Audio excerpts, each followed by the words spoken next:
Hey guys, and welcome back to this channel. In this video I'll be showing you guys how you can turn off auto snapping and like magnets on CapCut PC.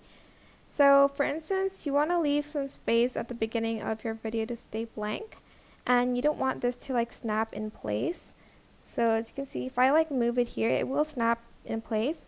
What you can do is just turn off main track magnet, because it will like pull this like to the beginning of the clip.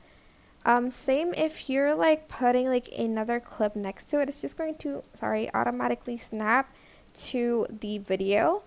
And for instance, you don't want that, so turn that off. You can also turn off auto snapping as well for it, but I like to use these because they just make stuff more accurate, I guess, when editing. But yeah, that is it. Super simple. I hope this tutorial was helpful for you guys.